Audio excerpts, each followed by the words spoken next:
Hey, we're here and we're going to connect the areas of rectangles to the areas of triangles and see how that's done. To do this, we're going to it's a little crafty project. And we need to cut out some rectangles. We want to cut out two identical rectangles. Here's a quick way to do it. I'm going to take a piece of grid paper, I'm going to fold it in half, and I want to make a rectangle. It's about the size of a credit card. So when I fold it, I want to do two things. I want to make sure this edge is lined up. I'm going to fold it, try and fold it so it's right on one of my grid lines. So there's a fair fold.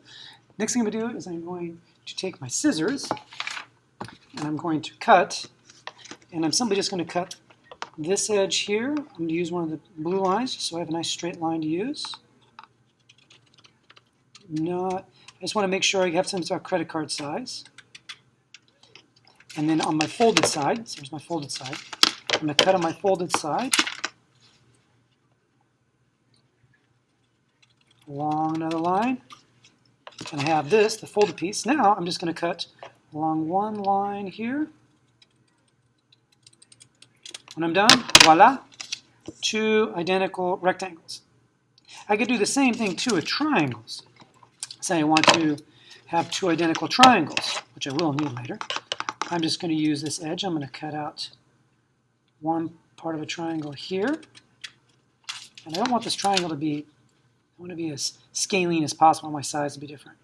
So I'm going to cut it about like this.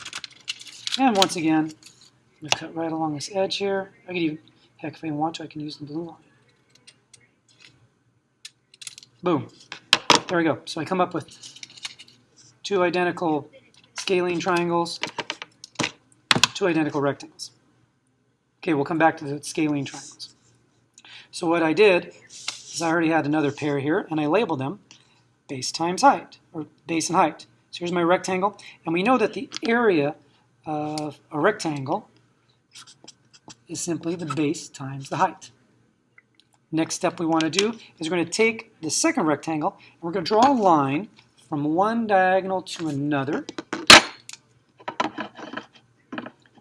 Do this with reasonable accuracy.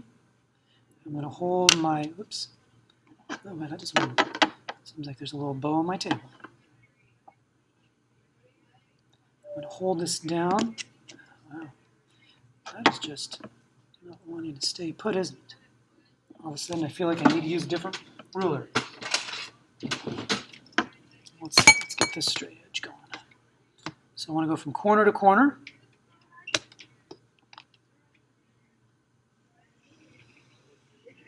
Corner, and I'm going to cut along that diagonal. So let's cut along the diagonal as neat as we can.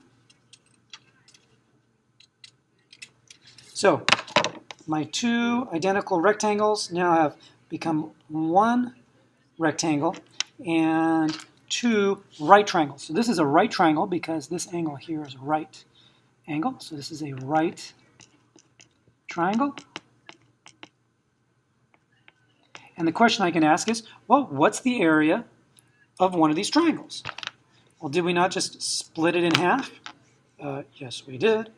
So isn't the area of one of these triangles half the area of the rectangle? Yes, it is. And we can write that formula this way. Area equals 1/2 base times height. Some people like to write it this way. Area of the triangle is base times height divided by 2. Either way is fine, but it's simply just half of the rectangle. Well, that's great for a right triangle, but what about the case of these guys here? Let's see if I put these to one side. What about the case of these guys here? I mean, this is definitely not a right triangle because no angle is 90 degrees perpendicular. That's what makes a right triangle. So what can we say about this? Well, first thing I'm going to do is I'm going to take one of my triangles and I'm going to shade it just so I can distinguish between my two triangles.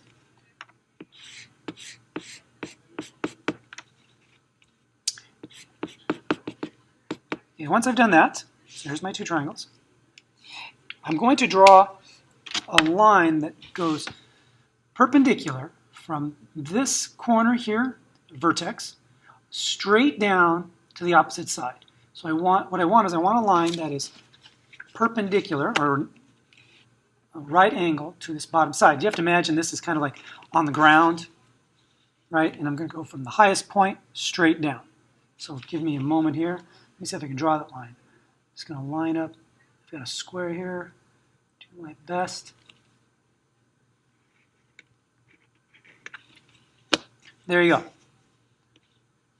Now some people might call this the altitude, but we can also call this, this can also be called the height.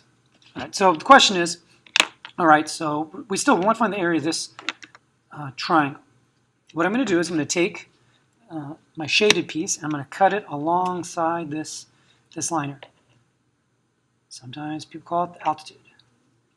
So I cut it here. Oh, flipped over. So there is my pieces. Now if I rearrange these pieces the following way, I take this and I move it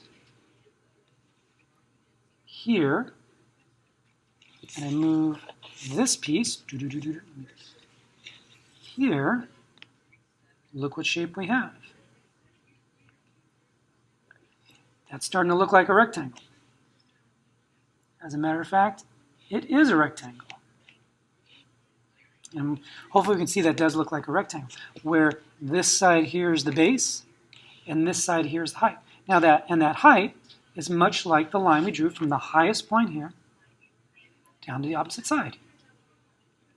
And so since we started out with two identical triangles, and we made a rectangle, isn't that like this here? We started with a rectangle, and we made two identical triangles.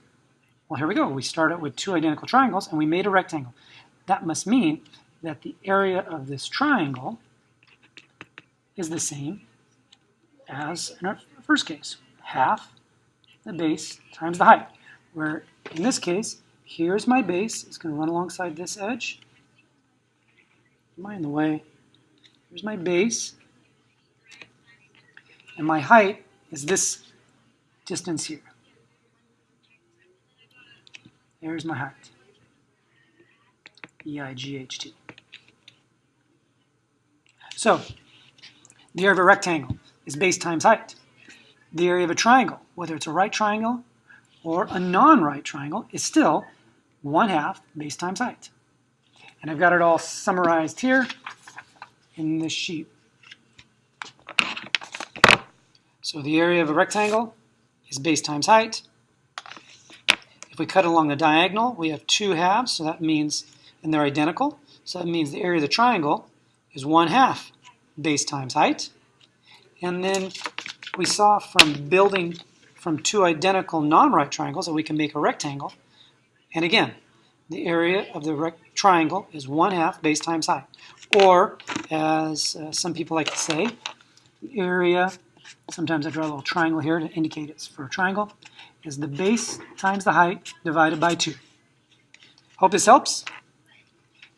You have a great day.